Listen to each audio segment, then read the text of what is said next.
Hey yo, good day everyone. Welcome to another video dito sa Man Cannot Ride. Wala naman nagtatanong pero sasagutin ko. um, Actually may mga nagtanong din sa akin dati, paano daw ako nakapag-lose ng weight kasi ano yun, from 86 kilograms na ibaba ko siya ng 70 kilograms. Tapos i-connect na rin natin sa pagmumotor naman. Diba, sabi ko nga dati na oo, mahalaga yung horsepower, pero mas mahalaga yung power to weight ratio. Ramdam na ramdam ko yan dun sa dalawang bike na nakita nyo kanina, yung dalawang fixed gear bike na nakita nyo kanina.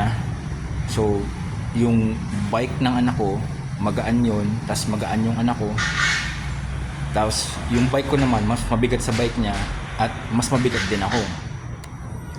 Yun nga lang, yung bike ko kasi is naka 50 teeth by 16 teeth na drivetrain. So ang gear ratio niya is nasa 2 point nasa basta mas mataas yung gear ratio ng sa akin. Ibig sabihin, mas malakas ako sa top speed dapat. Yung anak ko naman, ang kanya is 50 teeth by 17 teeth yung drivetrain niya. Pero iwang-iwan ako ng anak ko. Kasi syempre mas malakas yung anak ko kaysa sa akin kasi bata pa, 12 years old pa lang, malakas na malakas pa yan. Pero yung power niya in relation to his weight, tsaka yung weight ng kanyang bike, talagang maganda yung power to weight ratio niya.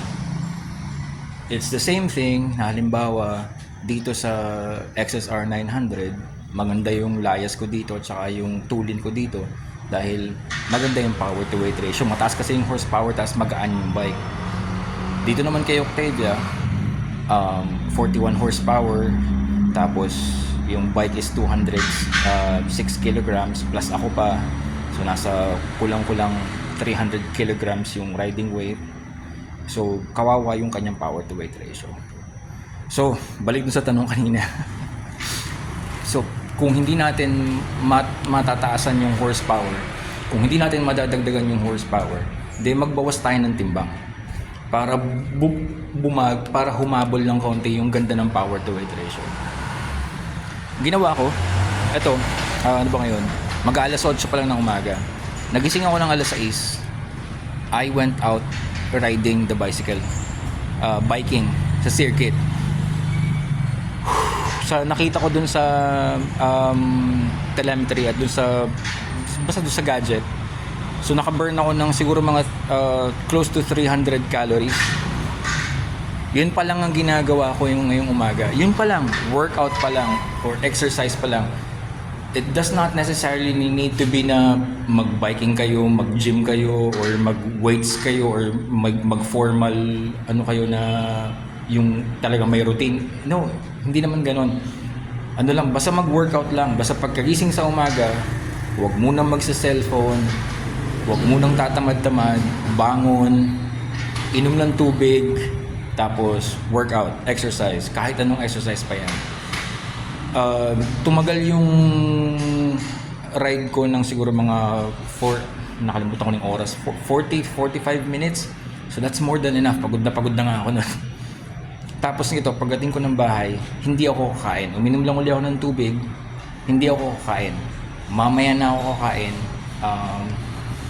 after 10 a.m. Yun na yung ano ko, brunch. 10 a.m. Tapos ang kakainin ko lang, walang carbs. Ang kakainin ko, sorry. Ang kakainin ko pala, may carbs. Para ma-replenish yung energy ko. So, first meal of the day is after 10 a.m. Pwede akong mag-carbs, pero walang sugar. Carbs lang na, let's say, halimbawa bread or rice, pero minimal lang. Babawi dapat ako sa protein and fiber. Yun lang. Boiled egg siguro. Boiled egg. Meron kami atang pang salad dyan. Ewan ko. Meron ata boiled egg. Ano pa ba? Boiled egg. Yun. So first meal of the day is heavy on protein and fiber. Tapos minimal carbs para lang may energy ako ng buong araw. Then second meal of the day is before 6 p.m. Malamang gagawin ko mamaya is 5 or 5:30 kakain na ako. That's the second meal of the day. Tapos yun, wala talagang carbs. Siguro yun, ano lang yun,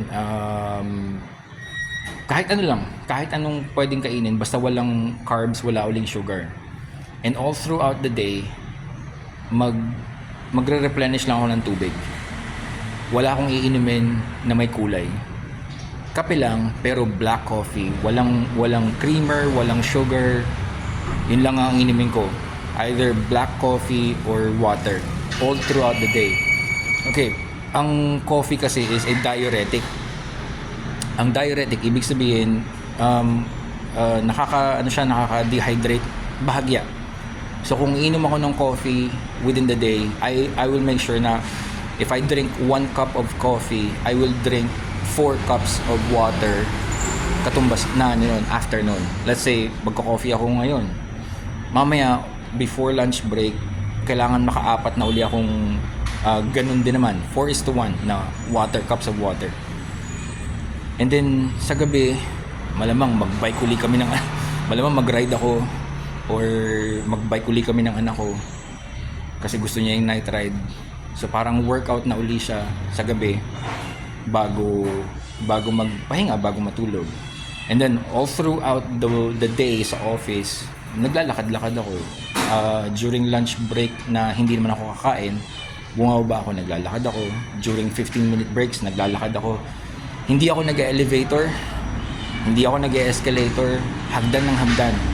Steps din yun. So siguro by 10 p.m. mamaya, makakakumpleto ako ng close to 10,000 steps for the day. In my experience, in my situation, yung routine na yan, it works. Kung mag-gain man ako, halimbawa, nag-gain kasi ako ng ng 2 kilograms. Nag-gain ako ng 3 kilograms during itong Christmas season, tsaka itong January, tapos daming mga events sa office, sa trabaho, so kain ng kain. Nag-gain ako ng 3 kilograms. Yung 3 kilograms na yan, kaya ko yung i-burn, kaya ko yung tanggalin by doing that routine. Siguro bigyan nyo lang ako ng 1 month, kayang-kaya yun. Bababa uli ako dun sa mini-maintain ko na weight na 70 kilograms. And then, on a long-term goal this year, I'm planning on going down to 67 kilograms. Tapos yun na yung ideal weight ko, 67 kilograms. Or maybe 66 or 65. Tingnan natin, basta 65 to 67 kilograms, my ideal weight. That's it. So, it's good for your health na we maintain our ideal weight. And it's also good for riding bicycles, yung kanina yung bicycle doon, because it's good for power to weight ratio. And of course, dito sa Man Cannot Ride, it's good for riding your motorcycles, again because of power to weight ratio. Napakaganda ng acceleration, maganda yung top speed, maganda yung handling in corners, dahil maganda yung power to weight ratio. So napakahalaga ng power to weight ratio. Mas mahalaga yun kesa sa horsepower. I will see you on the next video. This is Man Cannot Ride.